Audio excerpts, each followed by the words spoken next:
We are most alive, we have the most energy, we are most intimate with our best selves when we're progressing towards our mighty mission. I think what's happened on the planet right now is there's been a great seduction and a great brainwashing.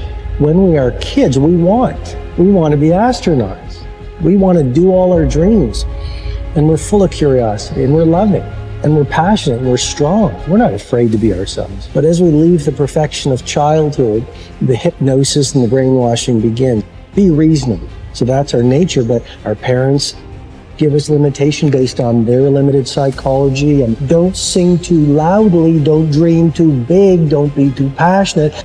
As we've left who we truly are, we've contracted.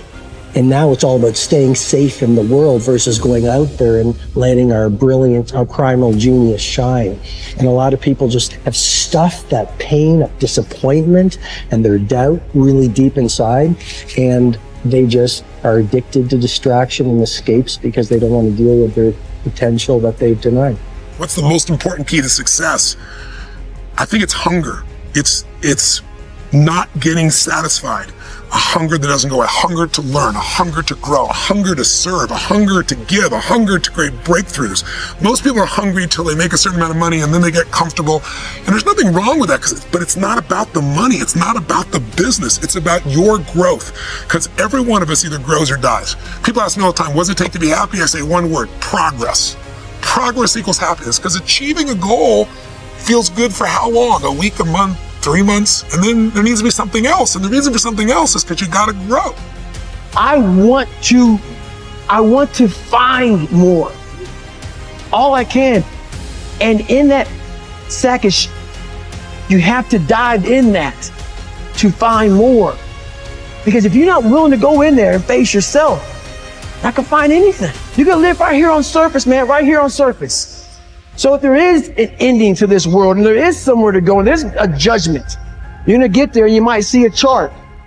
And that chart might tell you who you should have been. And now you get the rest of your life to think about that. Now I could live a much better life. I just would have just suffered a little bit more. Success is not gonna show up at your front door and knock on it and say, here I am. It's not coming to look for you. In fact, success is not thinking about you. Success is already doing its job. You got to be willing to do your job. Each and every day that you are breathing in this world, each and every day that you are doing something in this world, you should be focusing on getting better, not worse. You should be understanding that, hey, I can't be this same person on a day in, day out type of way. I got to keep focusing and going further and going harder and going stronger and pushing myself till there's nothing else left to push forward. So now's the time for you to hit the gym of your life and start exercising your self-discipline muscle. No more talk, no more excuses. From this moment forward, it's all about massive execution. Will there be days that you don't feel like it? Yes. Will there be days that you want to stop? Yes. Will there be days that you want to give up? Yes. Will there be days that you want to quit? Yes. Listen to me. Quitting is never an option. We've all bought into a lie. We've bought into a lie that confidence is belief in self. And so when you're in a situation which is normal, where you don't believe in yourself, you're like, oh my God, I have no confidence. The truth is, and I want you to walk out of here with a new definition of confidence. Confidence is the willingness to try. Because when you try and you take action, what happens, and what's happened for France, is that when she sees herself taking action, what happens is she sees herself being the kind of person that takes action. So she has evidence that she can rely on herself. And that action is what builds confidence. It doesn't start with belief. The real way for most of us is not to wait to believe, but to push ourselves to act. And through the action, you will build the belief. We're built to walk uphill. And when you reach the pinnacle of the hill, you want to stop and appreciate the vision, but the next thing you want is a higher hill in the distance, because it's the uphill climb that it's from the uphill climb that we derive our value. And I mean this technically. So almost all the positive emotion we feel, especially the the emotion that fills us with enthusiasm, and that's to be filled with the Spirit of God, by the way, because that's what enthusiasm means. That's experienced in relationship to a goal. And so in some sense, and this is part of the religious enterprise, you want a goal that you can never attain, right? So you can always move closer to the goal that recedes as you move towards it. You think, well, that's frustrating. It's like Sisyphus pushing the rock uphill.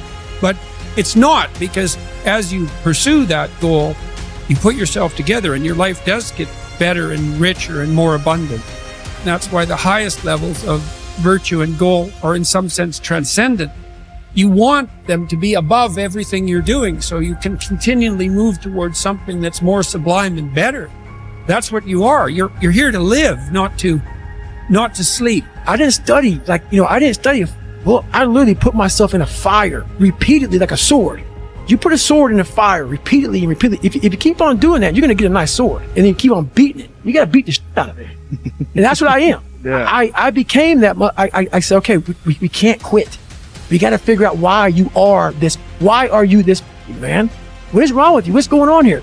So I kept on putting the sword back in the daggone fire, and I just beat it harder. And I beat it harder. Before I knew it, I started realizing, all right, man, the brain is starting to get hard. The brain is starting to get hard. I'm no longer a theorist. I'm now a practitioner. I put it in hell.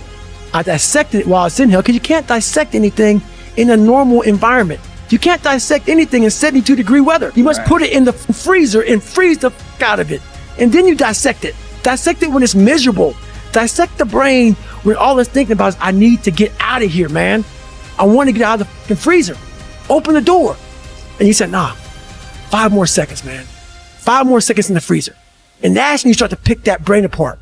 And that's what all this stuff did to me.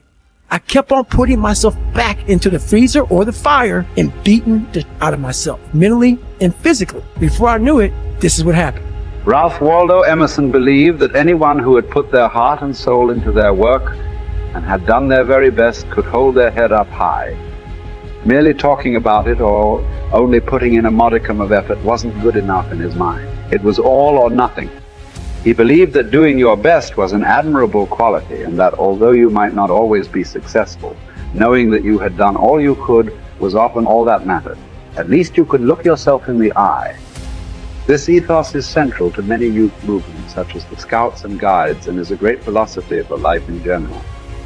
Indeed, doing your absolute best in everything you do is something that we should all aspire to, and it doesn't matter if it's at school, university, work, or home. If you think about it, doing your best is also central to self-reliance, because it allows you not only to test your capabilities, but also helps you to learn and therefore extend them. It's only when you are at the edge of your ability that you can really test your mettle and see just how much you can depend on yourself. Only ever working inside your comfort zone or doing just enough to get by may be easy, but is rarely rewarding. And it never allows you to develop into a fully rounded person or realize your full potential. The following quote from Theodore Roosevelt sums up the essence of Emerson's point. It is not the critic who counts, nor the man who points out how the strong man stumbled, or where the doer of deeds could have done better. The credit belongs to the man who is actually in the arena, whose face is marred by dust and sweat and blood, who strives valiantly, who errs and comes up short again and again, who knows the great enthusiasms, the great devotions, and spends himself in a worthy cause, who at the best knows in the end triumph of high achievement, and who at worst, if he fails while daring greatly, so that his place shall never be with those cold and timid souls, who know neither defeat or victory. When you are working on your next task, give it your full concentration and really put the effort in to produce the best possible end result. Even if it doesn't lead to glittering success, you should be proud of yourself for doing your very best. No man fails who does his best.